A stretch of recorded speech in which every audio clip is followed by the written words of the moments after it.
Welcome back to Effort Over Everything podcast. I'm your host, Jason Khalipa. On today's episode, Gabe we're talking about my first jiu-jitsu tournament at Purple Belt. You've been hearing us talk about it on the podcast. Well, today we talk about how I did, lessons learned, things I was pondering, and what I'm going to think about for the next jiu-jitsu tournament.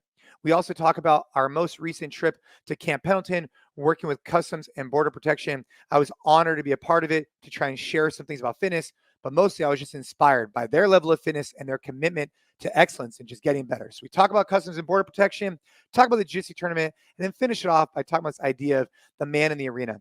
And just a mindset, a quote that I was really pondering this last week, things that were on my mind and things I'm going to take with me going into next tournament and, next training session. So I hope you're getting value from this, whether it's from mindset or being inspired to go out there and go do something new. If you are, simple ask, just let a friend know about this podcast, whether it's our longer episodes of Gabe and I, or it's our guest episodes that are coming up more often, or it's a short format Coffee with Khalipas on Monday. If you're getting value from this, let a friend know. We'll greatly appreciate it. Now, without any further ado, let's have a great episode with Gabe Yanez, talking all things jiu-jitsu, Camp Pendleton, and a bunch of other stuff. Let's go.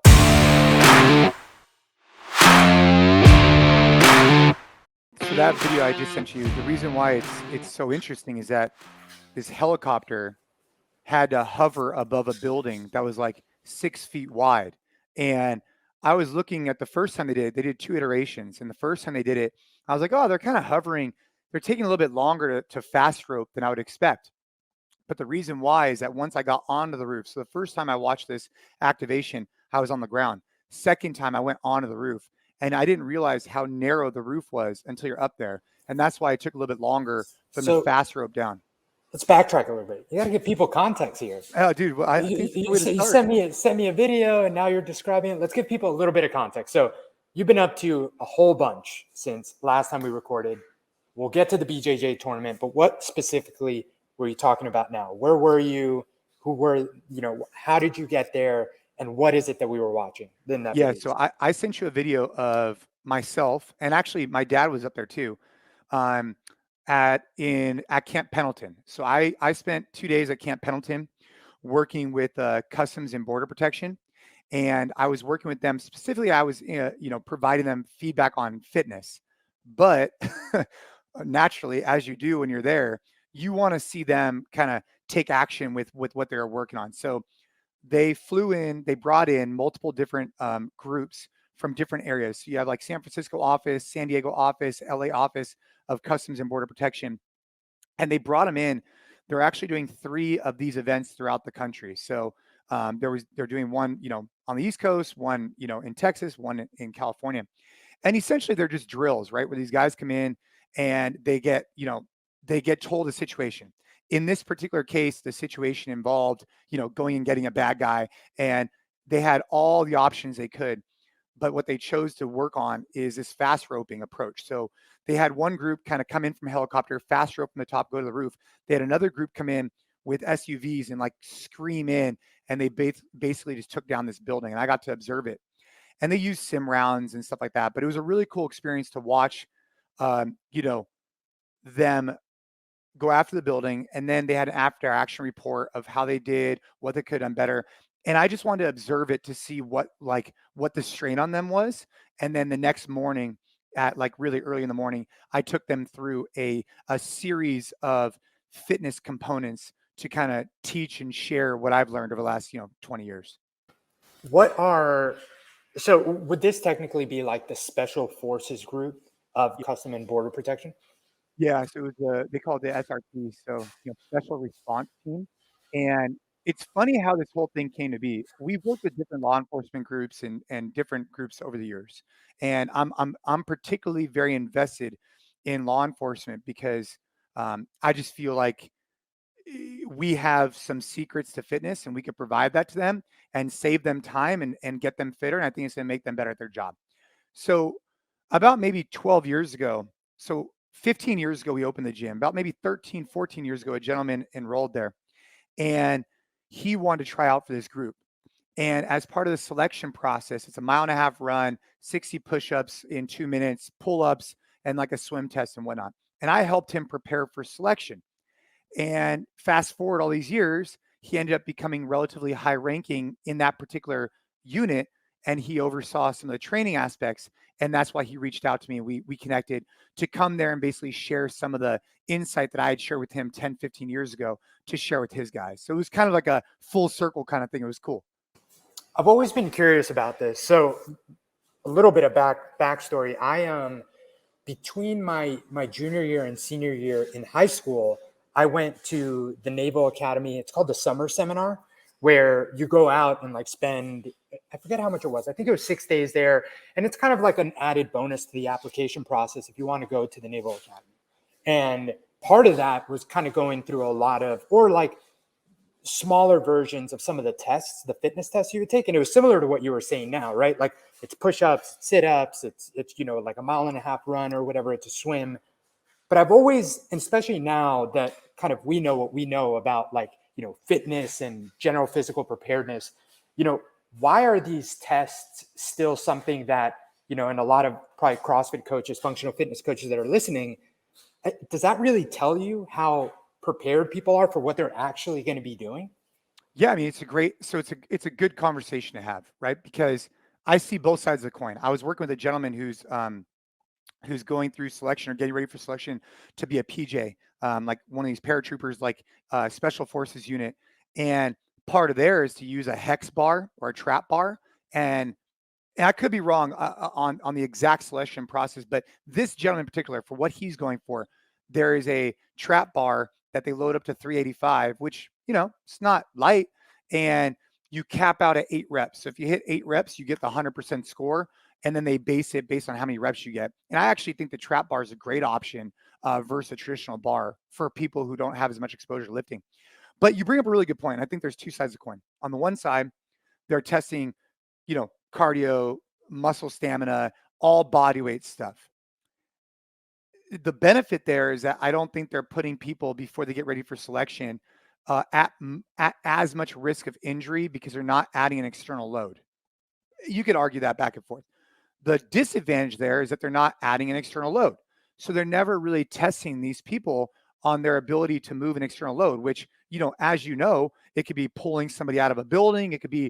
There's so many reasons why having strength benefits you in particular, law enforcement and military, but yet they don't test it. And what happens is these people become specialists at the test. I would, if I knew my test, the 1.5 mile run, push-ups, pull-ups, whatever, I would become a ninja at that because you want to score the highest you can. But what it ends up happening is that you look at these athletes who, they're fit, they have good aerobic capacity, they look good, right? But they're lacking in some areas. Specifically, what I noticed in some different groups is leg strength, right? Good leg stamina, but just pure strength out of legs is missing because they just don't ever add in a weighted squat of any type. So we had that conversation actually with these guys. I think and you saw the Army pivoted their selection process, if I'm not mistaken, to add in a push press with like ammo cans or some type of hold or deadlift with it. They add an external object. I'd have to look it up, but you're seeing a shift towards that, but it probably needs to happen more often. A little outdated for sure. Yeah, I think so. Yeah. It's interesting. But I mean, I guess I could see that argument of like, it's just testing your baseline, right? Because obviously through training, you're going to acquire a lot of like the specific type of fitness, I would hope, that you would need to like accomplish what any special forces is trying to do. So we're just trying to figure out like, hey, can you move your body weight well? Do you have the muscle stamina? And, you can even make the argument like, do you have just the mental fortitude to like, kind of hit certain benchmarks that are going to take some work and preparation to get into it. And we'll kind of take care of the rest after. But it was just always weird to me that, you wouldn't test some sort of explosiveness or some sort of like general athleticism, some absolute strength, things that are obviously going to, better equip you to do the things you were saying, right? Drag someone out, carry something heavy, carry ammo cans, whatever that ends up being. Yeah, so I just looked at, so the Army Combat Fitness Test, this has changed, right? All of our soldiers are required to pass the new ACFT, which replaced the Army Physical Fitness Test in October 2020. So this is pretty new, right? You have a strength deadlift. You must perform a 3-repetition deadlift with the weight increased with each repetition. The weight range of the deadlift is 120 to 420 pounds. The deadlifts replicate picking up ammunition boxes, a wounded soldier, supplies, and heavy equipment. Wow. Then you have a standing power throw, hand release push-ups, sprint, drag, carry, plank, and then a 2-mile run. So that's pretty interesting, right? So that's the new Army combat fitness test. So you could just see there is an evolution occurring. It just kind of takes time, especially in these giant organizations. Yeah, I'm looking at it now too, and it has like every movement has like movements you can do to train for this event. Just NCX, bro. Should say just NCX. It must have been inspired 100%. I mean, this is definitely inspired, it seems like, by like the CrossFit demographic in the Army who kind of started. But I mean, these guys. So, anyways, this SRT unit that I worked with, super humble, awesome guys. One of the things that I'll give a shout out is to Customs and Border Protection, to having the open mind enough and the idea of like evolving enough to bring in different SMEs, right, to help out. Like they had a gentleman there who definitely had subject control expertise in more combat related, and then they brought me in to talk about fitness. So I spent 2 hours with them talking about a bunch of different things. But it's cool that even these guys are the tip of the spear, and as an organization at the tip of the spear, they're still willing to learn and willing to grow and improve. So just even more respect for what's happening with Customs and Border Protection, for that reason. It's cool that you get to go out there and help this group out, check out what they're doing. The video was awesome. I'm not sure if you're allowed or going to share that, but the video is pretty cool. Yeah, we're still going through like what is allowed and what isn't allowed to be shared. Obviously, we're going to try to avoid any faces and things like that. But at a high level, what I did from a fitness perspective is I wanted to test out how well they could recover, how their breathing was. So we actually went through a burpee test to see like, hey, how do you approach EMOMs? How can I keep my heart rate low while still simultaneously moving and finding a breathing rhythm? That's how I started it, kind of reminding them of a lot of times in fitness or whatever they're doing, even watching their activation, sometimes you miss your breathing cadence and then all of a sudden your heart rate spikes. So I wanted to work with that. I then talked a little bit about mindset, then transition into deadlift, hollow rock, some kind of mobility work, like as an EMOM, showing them how they can get all this work done in a very little amount of time, and then finish it off with like a 3-minute on, 1 minute off partner style workout, all the while just kind of teaching different big picture theories, right? Like, ground overhead with a plate, how you can use minimal equipment and get a big bang for your buck. Talking about midline stabilization, how you can work some of that core strength in other ways than just a sit up. Talking about the foundation of, pulling from the ground, back squatting, things like that. Those were the general themes we went over of how to approach a workout, how to approach a warm up, and what should they be thinking of. So I know you don't like throwing anyone under the bus. Very uncontroversial, Jason Khalipa. So I don't know how honest you're going to be in answering this question, but I'm going to ask it anyway. Were you pleasantly surprised, a little disappointed? Like, how would you gauge the movement quality and then also the fitness level of like the people that you saw, given what their job was? I would say that, I've worked with a lot of different groups over the years. I would say that this group, there was 30 of them, had the most consistent fitness, meaning like consistently, they were all like good. They were all good. The question would be, how do I get them better? I think just we saw maybe a deficiency in the pure strength side for sure. But they were probably the best group I've seen as a whole to have 30 people that maybe not, I've seen a lot of good groups, but compared to some other organizations we worked with in the past, to see 30 people all with a pretty good baseline of fitness, particularly with their cardio, was pretty impressive. Areas of improvement, I think, go into pure strength. And that really goes into the fact that every year they have a PT test that is that 1.5 mile run in under 11 minutes, which in itself is that's a good accomplishment. And so these guys are training specific for that. And I think just even switching that up to add in some type of weighted something, I think would go a long way. So they exceeded my expectation. I'll say that. 11-minute. How much is that? What's the mile pace on that? I'm trying to figure I think it's it out. what is that, like a 7-minute mile? Right? I think just over a 7-minute mile. So yeah, I mean you can't mail that in. That's pretty good. You can't mail that in. I mean, mile and a half in 11 minutes. 10 and a half would be a 7-minute pace, like 7 flat. So 7:10 pace. Yeah. I mean, that's not hyper speed, but it's not bad. And so, yeah, anyways, it'll open up more conversations with them where, I'd like to provide some insight on what I think we could do, even just a moderate weight, like a 45-pound plate or a barbell, and just working some tempo for the guys a couple days a week or once a week, I think would go a long way. And just the pure strength on legs in particular. All right. So let's pivot to the topic that you love talking about. Even Oh, though, even I though don't we know. I was said, a little bitter for the last little couple days, but even though we said we weren't going to talk about it anymore if you didn't win. So, uh, but we'll no, I'm just giving you a make hard an time. exception. So at this time last week, you were competing at, what you said was like the highest level tournament of kind of where you're at now, right? Like Masters, GI, BJJ, big bracket, more competitors than you faced before. Give me a rundown. Obviously, if people weren't following along, how it went, and then I have a bunch of questions on, because I watched both fights, the videos afterwards.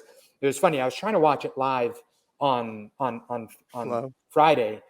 No, not on Flow, because they make you commit for an entire Dude, year. I know. But That's a terrible, yeah. if you're trying to get new people into the sport, first of all, like, what are you doing? 100%. I would have Yeah. happily have, if I could have like purchased that event to check it out, I would have probably done that. And then I probably would have wanted to do what's coming up. What is it, next week? ADCC is this week, coming up next week. Yeah, like now that I listened to Gordon Ryan, who was on Rogan yesterday, I thought that was an interesting episode.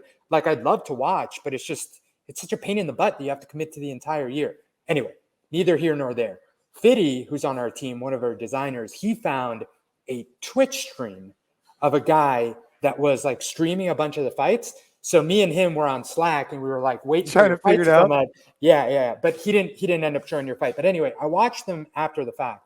So I have a Oh, whole yeah, bunch because of you got the questions. raw footage of them, right? Yeah. Yeah. But from the horse's mouth, give us the quick like 1 minute rundown of how it went. So, I show up to Vegas and the event was much bigger than I anticipated. So for those who are in the CrossFit space, which are a lot of people listening, it reminded me a lot of Wadapalooza. It reminded me a lot of Wadapalooza, meaning I actually think there might have been more people at this jiu-jitsu tournament than at Wadapalooza, probably actually. Um, but it had a lot of competitors, which Wadapalooza has, versus like the games, which has very few competitors, but a lot more spectators. This one had a lot of spectators and a lot of competitors, and people came from all over the world for this. And so in a nutshell, it was nerve-wracking, man. I learned a lot about myself, and I got there the day before to kind of mentally prepare. And I think that showing up there the day before, so I'm sitting on the look, I've competed in CrossFit probably, I don't know, many, many times in front of many people. And the nerves are always there because you care. And I think it reminds me a lot where like it's good to be nervous because it means you care enough about something. There's some people that go throughout their entire lives and never feel nervous about anything they're doing. So I enjoy those nerves, but if I'm being brutally honest, I had a little bit of like, I was a little scared too, which I don't get from CrossFit. So from CrossFit, I would get nervous for sure, especially like doing one-on-one CrossFit open events, very nervous. But when you're showing up the day before and you're seeing people like, get hurt, getting hobbled off, getting choked out, there's a part of it like that internally you get scared. And so I left the first day, I was like, oh, okay, I was a little bit scared, right? So I was going to ask, but I think you answered it a little bit. Were you scared more because, hey, like I'm literally going to be, without mincing words, fighting someone that's trying to hurt me? Or was it scared because of like, expectations? Like I'm sure you wanted to perform a certain way and kind of like the fear of, falling short of that. It was the other one. It's the fight. It's the fact that you're literally going into a battle that is taking place at this time where you're each trying to physically dominate each other. Now, I don't think at my level people are literally trying to hurt each other. I don't think that, and I would hope not. Like I'm not trying to hurt somebody so they can't go to work the next day or keep up with their kids. That's not my intention. But I am trying to win. And so if that means I'm going to smother their face and choke them out, like I want to do that. If it means I'm going to armbar them, I'm going to armbar them. Now, I'm not trying to armbar them to the point where I'm trying to break their elbow, but it's very physical. It's very aggressive, and so I had to get over that. So I left. I left the venue because it was just a lot of energy, a lot of like this like kind of aggressive energy, which I like, but this was like overload. So the next day I show up, I get ready to compete, I warm up, feel good. I got my I was using like this element tablets, like the salt replacement tablets. My nutrition was on point. I felt great. I felt mental clarity was on point. I felt good. It was great. So I get ready for my first fight. I make weight. You make weight right before you go on. So luckily for me, I went up a weight class. So I didn't have to worry about weight at all. You weigh in, boom, you're in. And my first match went really well. I mean, I stood up with the guy for maybe 45 seconds. I took him down, which was my plan. And I basically, for the next 4 minutes, just dominated him. I scored 17 or 15 points from mount, side control, neon belly, you name the position. I was working it. Um, he tried a few things on me. It didn't quite work. And I left there feeling very confident that first round. So first round was really good. If you watched it, Gabe, like you saw a lot of like earned confidence on that one. I felt great. Do you think, now looking back at it, do you think you left that a little too confident? Do you think that that played into your approach or things you could have done differently on the second match at all? No, I think it was before the first match that could have played into my second match. Meaning, so I go into the second match, and this gentleman had a bye because he had, based on the way the leaderboard is set up, he I saw had a that. bye, which was whatever. It's fine. I actually don't think it's like a huge competitive advantage because I What wasn't is that tired from round one. what is that ranking based off of? Like He what had gave points from previous competitions, so he competed. I had 0 points because I've never competed at got it. like, Got and it. he had like a couple hundred points because he had like placed at other events, right? Got it. Which could mean something or could not, right? Like sometimes you place just because no one else shows up for your event. Sometimes you place because you win.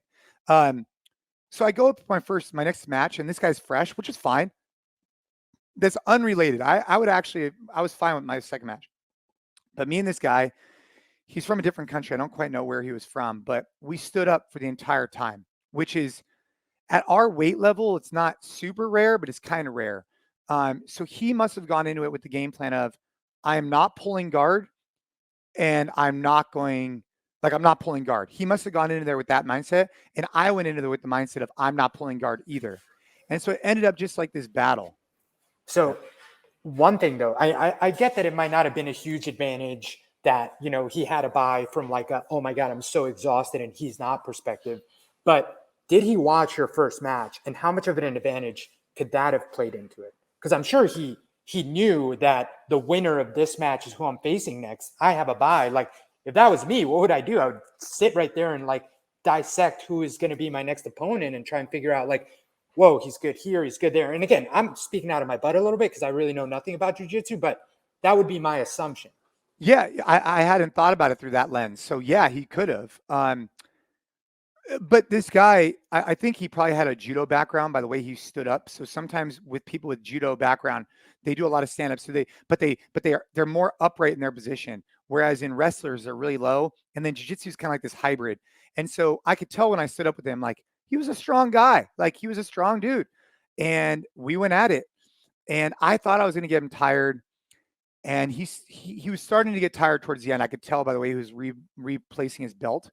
But I went up an Oh, advantage. dude, the belt replace. I was like, how is he taking this long? I was like, Dude. I had known that the match already happened, and I was like cheering at this. I was like, you know, like angry sports fan at the screen. Like, this is bullshit. He's taking so long to put his belt, because at that point you had scored an advantage, and there was, I think, like 20 seconds left in the match, Yeah, and he was taking his sweet time replacing his belt, dude. dude. He did not want to get back into it. No, but back to what you're saying. So we start off, we're standing up, boom, boom, boom, boom, boom, boom, boom. My game plan was like to go for the single leg. I ended up catching him with a double leg, kind of, that took him to the ground. And he ended up what called like a turtle position. So he never actually like fell on his back. And it was a learning lesson for me because I took him down pretty well, but I didn't stabilize the position. So I got an advantage, but I didn't get points. Had I stabilized the position better, which something I could work on now, I would have gotten points, and basically I would have won, no problem. So we stand back up again because he basically defends out of it, which he did a good job. We stand up. He then kind of gets me with something similar with like 30 seconds left. So now we're one advantage to one advantage. We're tied. And we go in for the last like 15, 20 seconds after his belt, whatever. And I take him to the ground again, and I get I like shut down his takedown. I sprawl on him. And Dude, I thought for sure I won. I got up, I tied my belt. I wasn't tired. I felt good. I felt like I was the more aggressive fighter, and I didn't get it. And so there goes my tournament. It's. I learned a lot about the sport of jiu-jitsu that people come from all over the world, and they could fight for 30 seconds and get tapped out, or they can go to this place where the ref makes the decision. And man, I'll tell you, I would have rather have gotten choked out cold. I would have rather have blacked out cold than lose the way I lost. Like it was so brutal. I was so mad. I'm still mad, but I was really mad then. Oh man, that's a sound clip right there. You got to timestamp that one. Would the decision at the end of the ref? It's completely just up to him based off of like, is there any like, is the expectation that he's doing it based off of who he felt was more aggressive? Is it based on like style points? I don't even know what that would look like technique, like, or is it just like you choose? Yeah, so according to like, and again, I'm not like a jiu-jitsu expert by any means, but according to my friends around, like it's basically just like it's literally a coin toss. Literally. Like in a match that's even, unless there's something that's like really dominant, like it just goes down because it's an even match, right? We tied. We tied. I think they got to look at those rules because I mean, again, I'm obviously a little bit bitter because I was on the negative side of it. Had I been on the positive side, I might not be saying the same thing, but I wish they would have given us like 2 more minutes to fight, like give us a couple more minutes because Give the 5 man minutes, some overtime. dude, 5 minutes is so short.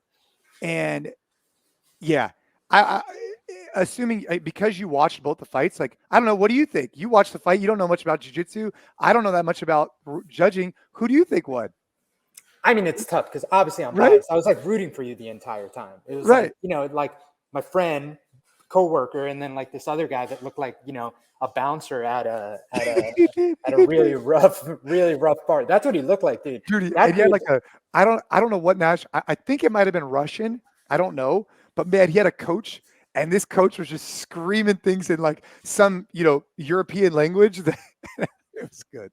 oh, dude, that guy looked like bad news. But anyway, yeah, I mean, I thought you won, but also like that's another thing. Like as an outsider looking in, it's rough for a spectator, man. Like it's tough because like maybe it was your specific second match, but the fact that you guys were standing the whole time, like it was just it was boring. Like there wasn't much going on. Like you guys were kind of just standing, feeling each other up. Like you'd grab his lapel and like try and pull him down, but it wouldn't really go anywhere. And then you'd kind of go back to that, and then a lot of resets by the ref. Like it ended up being like 4.5 minutes or 4 minutes 15 seconds of nothing, and then like a really kind of exciting and confusing 45 seconds that like, and then that was it. Yeah, and so looking back on it, you ask like, what could I have done different going into match two? And it wasn't that like I was overly zealous, or it wasn't that like I mean I was in a really good state of mind. Like I didn't feel overly confident. I felt good. Each match is its own match. I knew that this guy was going to be different than the other guy. Maybe better, maybe worse. Who knows? Um, but what I need to work on now is that if I'm going to decide that I'm going to stand and I'm going to take somebody down, or they're going to pull guard on me, if those are the only two options I'm okay with, then I need to have more tools in my toolbox to take them down, and or I need to be able to just pull guard and feel comfortable in that. Like I should have probably just pulled guard against that guy because I maybe could have swept him or done something else, but I was so dead set on my game plan because that's what we had worked on with our coaches. Like I was not prepared to deviate from my plan. I thought he was going to get tired with like 45 seconds left and I was going to be able to take him down really easy. It just never really ended up happening. So I need to have a bigger depth of my game, and that's on me. And just for the record, for anybody listening, I am not mad at the referee. I was very frustrated, yes, and I was mad. But it's my own fault that I wasn't so dominant that I left it up to the referee's decision. I should have been so dominant that I didn't leave it to chance.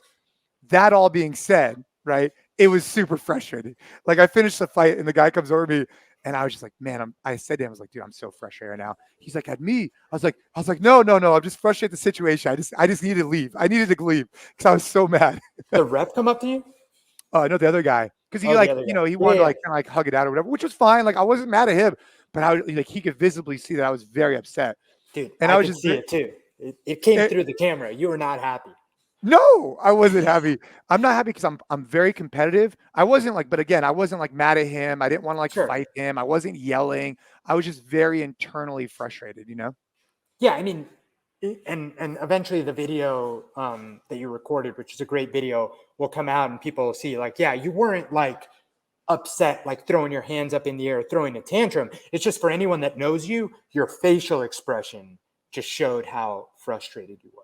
Yeah. I'm not that guy, and I never will be that guy who's, throwing chairs around and screaming and yelling.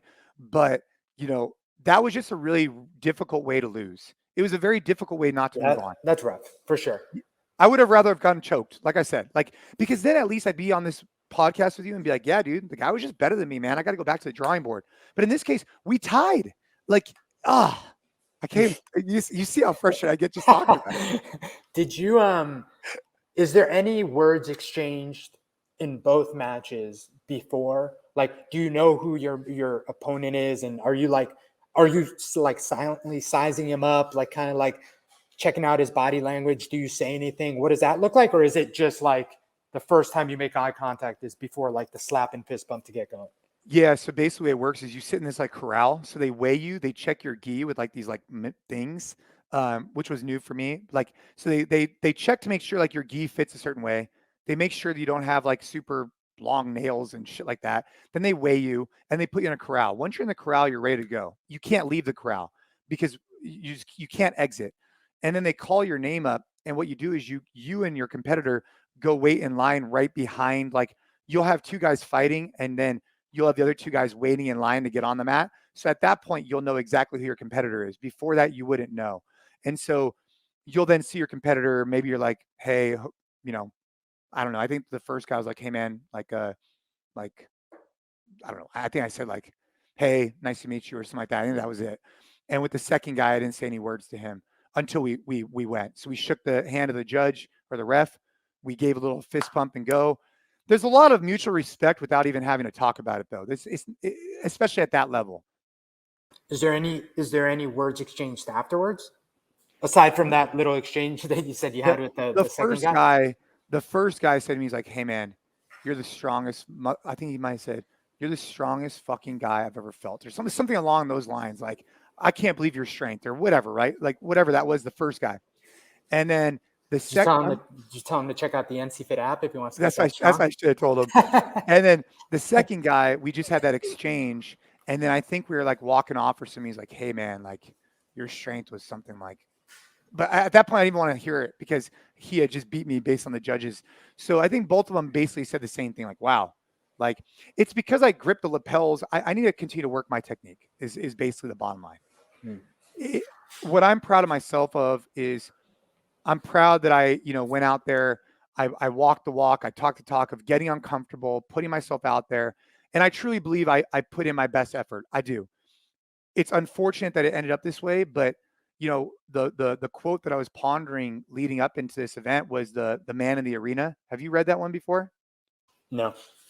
So I'll just share this with you, and then I'll man in the arena quote.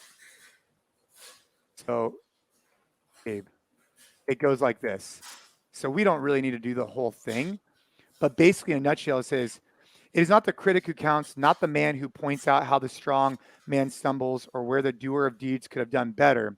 The credit belongs to the man who is actually in the arena, whose face is marred by dust and sweat and blood, who strives valiantly, who errs, who comes short again and again, because there is no effort without error and shortcoming, but who does actually strive to do the deeds." Da, da, da, da. This is the part that I was like resonating with. Um, who spends himself in a worthy cause, who at the best knows in the end the triumph of high achievement, and who at the worst, if he fails, at least fails while daring greatly. Those were just things I was pondering, like getting ready. Like, dude, winning this event or losing this event wasn't going to change my life, right? But I was nervous. But I was pondering that quote, basically saying like, it's not the other people who are listening to this podcast who think about me. It's not anybody. It's just me, and it's my own ability to go out there and be in the arena, to put myself in a competitive mindset, and all the lessons I'm going to learn through the process was a lot that I was pondering going into it. Yeah, I mean, you got in there, and that's what counts, and that's what I think a lot of people end up doing, not doing things that they otherwise, really want to do because of the fear of, whatever might go wrong, whatever error they might take, and it's the a fear of really good failure. mind. Mm-hmm. Yeah, Yeah, it sucks to lose, right? But I wouldn't have had that moment where you're standing on the podium if I wasn't if you're not going to have that moment, and you're also not going to have like the failure. Like you could have either, and you aren't going to know unless you put yourself out there. And so I learned a lot from this tournament. I'm excited for the next one. I'm excited for the Rogue Invitational. That'll be just completely different. But one thing that Mason told me before I left, and this I was like, because at the time I was performing well in the gym, like I'm doing pretty good, and he goes, Jason, you never know who you're going to get out there. I'm like, yeah. I was like, yeah, but I'm performing pretty well in the gym. He's like, dude, Jason, you never know. You might find some middle-aged dude who recently got divorced. He's trying to get some chicks, and he wants that double gold around his neck because he just got divorced. He needs a chick, and he thinks that getting double gold is going to get him the chicks. He's going to go out there. He's going to try and smash your ass. So watch out for the recently divorced dude who wants the double gold to go pick up some chicks. They're coming after you. And I'm like, all right, thanks, bro. Like, like thanks for the motivation. Like basically he's trying to say, like, there's gonna be someone out there who's ruthless, who wants to beat you. You got to be prepared for it. I like that. That's the motivation to be ruthless. It's just getting chicks after a divorce. That's what he said. I was like, out of all Man. things, you're talking about getting divorced. Anyways, it was fine. Do you know how the guy that you lost to in that second match, how he ended up doing overall? Yeah, he ended up taking third. Third. Okay. Yeah. So again, adds a little bit Out more. Of how many people? 30. So, but the way it works in jiu-jitsu is kind of random because it's all bracket based. So, you never know what you're going to get and who you're going to get. Yeah. But, my recommendation would be there's different rule sets going on in jiu-jitsu. Like for example, the big tournament that Mason's fighting in, ADCC, is completely different rule set. I think that they're going to have to figure out what the rule set is that makes sense, because if they're longer matches, sometimes the events then take forever. But to lose like that, man, it left a sour taste in my mouth for sure. I wish I had had more of an opportunity to showcase my jiu-jitsu, but someone else would say, hey, you had 5 minutes to showcase it and you couldn't do it. So I see both sides. Yeah, for sure. And, like having that chip on your shoulder, not that you need more motivation, but I'm sure that will light a fire once you kind of start getting back into it or have another tournament that you're, prepping for. Yeah. And I mean, something else to think about for anybody who's interested in competing in anything is like, worst case. I mean, well, the reason why I was a little bit scared is because there's definitely a risk of injury for sure, because guys are turning it up a little bit. But, worst case, you don't do as well as you want, but you just spent the last, month or two really training hard. And now your jiu-jitsu is at a level that wouldn't have been at that level had you not have set yourself this goal. So for that, I'm very fortunate, right? That now my jiu-jitsu is at a much better place than it was 6 months ago, because I was preparing for this goal. Just like my fitness is going to be at, I don't want to say an all-time high, but it's going to be at a really good high. I actually think my fitness might be at like a 5-year high coming up at the end of October. So because of the Rogue Invitational. That's exciting, man. I'm obviously going to be there. It's going to be a lot of fun to, watch you throw down in something that's a little bit more spectator friendly. Not throwing any hate at BJJ, but it wasn't. And it was funny because just yesterday, Gordon Ryan, who we've talked about a little bit on here before, like the guy that is supposed to be the bee's knees when it comes to no-gi jiu-jitsu, was on Rogan, and I listened to the whole episode, partly because I wanted to have some stuff to talk about with you, but I thought it was really interesting because it was him and the guy that's organizing ADCC. Yeah, Mo. Yeah, did you listen to it yet? I have not. No, I need. It's pretty good. It's probably nothing new to you, but two things I found interesting. One is they talked a lot about how, to potentially get the sport into, the eyes of more people and really grow it, which I thought was interesting because I saw a lot of parallels with discussions that we've had about, CrossFit and the sport of fitness, because they were talking about how, it's really hard because there's no consistency. Like every different tournament has different rule sets. And so it makes it really tough for people to follow. Gordon was saying how, these like no time cap matches are like the true way to test who's better at jiu-jitsu, but like that's impossible for a spectator to follow. Like no one wants to watch over an hour of two guys sizing each other up. But he was making the argument that like to truly find out like best in the world, like who's better, you can't put a time cap on it, because then people end up like, if it's, you know, a 10-minute time cap, they'll, you know, kind of size each other up for 8 minutes and then go all out the last two. And then anything can happen, was kind of how he was describing. Yeah, I see that side. And then, but yeah, the unlimited time cap is just boring. I mean, it just takes forever. It's just impossible. Yeah. But then again, you also, you know, to say that this person is the best in the world and they win by an advantage with 2 minutes left, it's just very difficult. But you know what also is tough about jiu-jitsu is that they don't have like the CrossFit games. So ADCC's like the Olympics happens every 2 years, but you could be a world champion. Like there's so many different leagues of jiu-jitsu that you could be like a multi-time, like there's certain ones that matter, but there's also certain like smaller events. It's like winning, you know, like a local CrossFit competition versus winning the CrossFit games are very different, but they're called different things, right? Whereas in jiu-jitsu, you could just be like a jiu-jitsu world champion, but you don't know, there's so many different events. So they got to figure out like some of those type of things, the time domains, the spectator friendly, because ultimately if they want the sport to grow just like CrossFit, they need to make it spectator friendly. And if they don't, like I remember when CrossFit first put out the live rep counter, and that was a major big deal because it kept people engaged. Like, oh, I wonder where this person's at. So the live rep counter made a big difference. What are they going to add to jiu-jitsu to make it like a live rep counter is the question. So, I mean, that was an example. And they do have a live rep counter, which is a score, but you know what I mean? Right. I mean, it's not like the score is ticking up for the entire match in a way that would kind of make it compelling the entire time. Yeah. Now I am going to ADCC, so I'll provide my feedback there. I mean, I'm pretty close to it because we have friends that are going to be competing.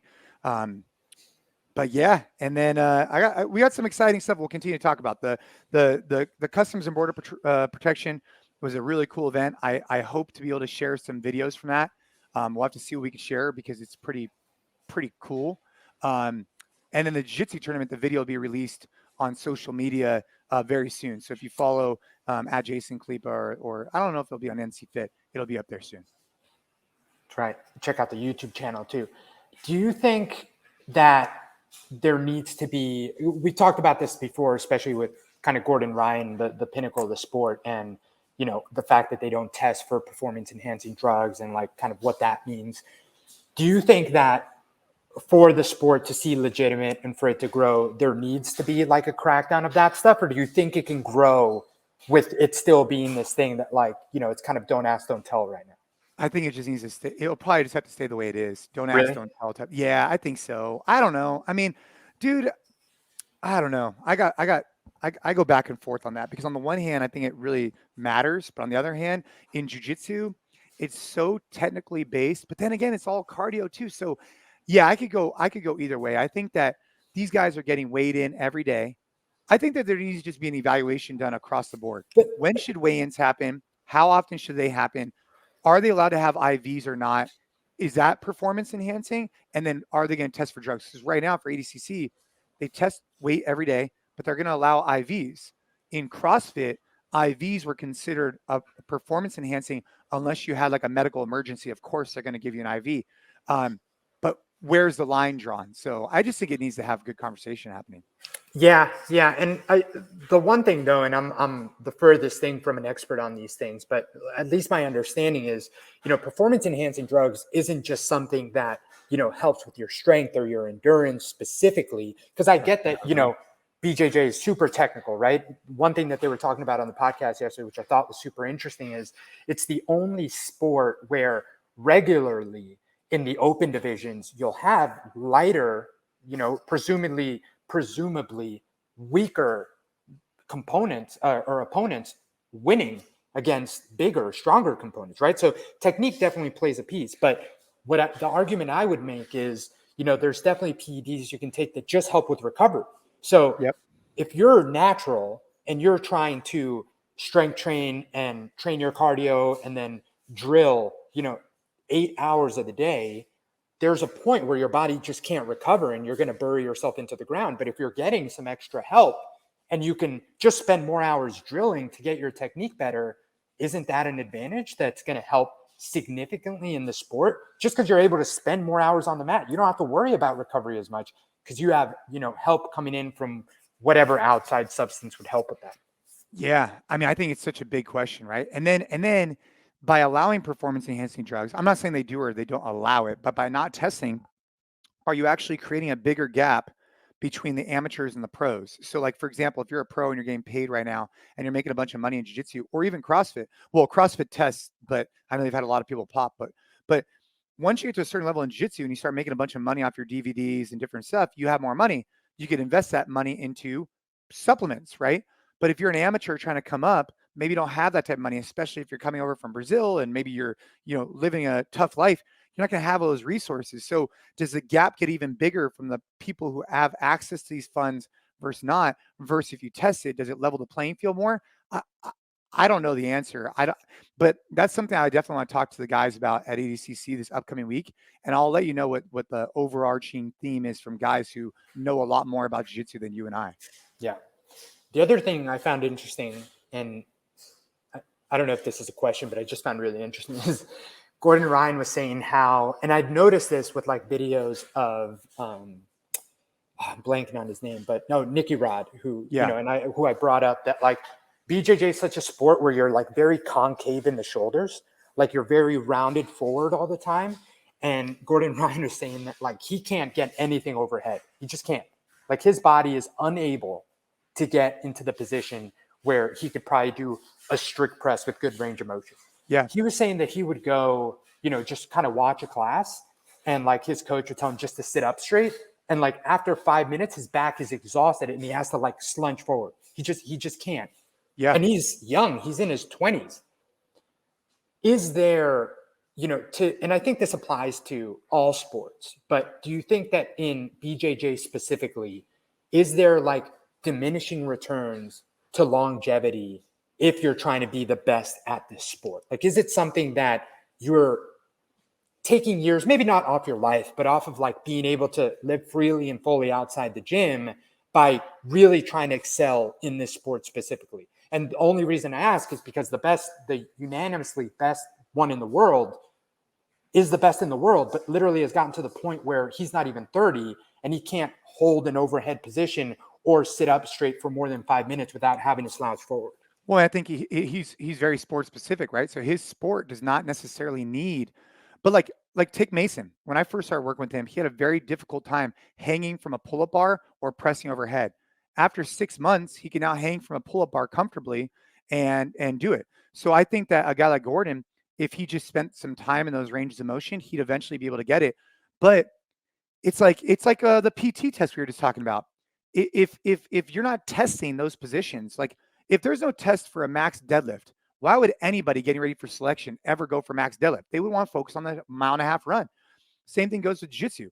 If they're not aware of the benefits of working through these ranges of motion, and if it doesn't naturally come up in their training, they're never going to do it. What we need to do is educate, I think, and share with them like, hey, you're having some shoulder issues, or maybe you're having some knee issues. Maybe it's because you're working through these ranges of motion all the time and you're neglecting these ranges of motion. Like the fact you can't get your arm over your head.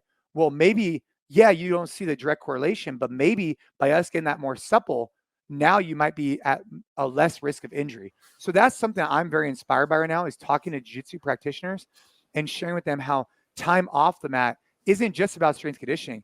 It's about filling in the gaps that your current protocol isn't, because it's just not sports specific. And that's okay, right? Like it's okay to be doing things like hanging from a pull-up bar because it opens your shoulder up, which strengthens certain positions doing strict pull-ups that you don't work on the mat, So that's some of the stuff we're doing. Yeah. And I think that a good way to put it, or how I would try and sell, like really looking into doing these exercises and working through those range of motions, even to someone like Gordon Ryan, is he mentioned it on the podcast. Like he wants to be competitive in the sport until he's 40. And I think the argument is there, hey, if you want to do this for another 13 years, you have to work on these things. Like You're fine now because you're 27 and you can get away with a lot of things in your 20s that you're not going to be able to get away with in your late 30s. So putting in the work now to make sure that, you're comfortable doing something as simple as holding an external load overhead could be the difference between you having to call it quits at 35 or being able to stay competitive through your 40s. 100%. I mean, I think it's a really easy, like this gentleman, Alan was at the gym. He's a pro MMA fighter, and he had me do this test where I'd like step over this PVC pipe and I couldn't do it. And he could do it with ease. And his suppleness, his mobility was so impressive. And so the question I'd ask Gordon or any fighter, anybody, is like, do you think putting your arm over your head is going to help you in your sport? They're probably going to be like, probably not. Maybe. No, probably not. No. But if we could then get them to a point where they just look at this like, hey, this is a deficiency that you have. I think if we improve this, there'll be some correlation to your sport at some point. It's like why when someone starts doing CrossFit and they start seeing all these results in other areas, all of a sudden their sport starts to get better. I mean, I'm seeing it firsthand with these athletes. So I just think it's going to be education, trial and error, and finding what works. And then also like how much time does someone have and where could we kind of make the biggest bang for the buck? Obviously, I think our NCX program, I think our Metcom track are great for most people most of the time. I think if you're doing jiu-jitsu, we're going to need to talk about incorporating some strength work on a regular basis. But brother, I got to jump on we got a finance conversation coming up basically 10 minutes ago. And those are always the fun ones, right?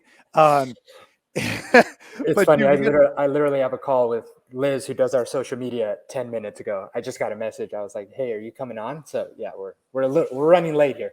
Hey, well, Gabe, as per usual, thanks for always taking the time. If you're listening to this podcast, we'd really appreciate simple ask, a rating, a review. Really helps out the podcast, helps us out, lets us know what you're looking for. So if you could do that, that'd be great. And if you haven't checked out all the things that NC Fit's delivering, make sure to check out the NC Fit Collective if you're a gym owner and the NC Fit app if you're an athlete in the garage or in your gym. Gabe, I appreciate you, brother. Stay cool over there in Texas and keep getting after it. All right.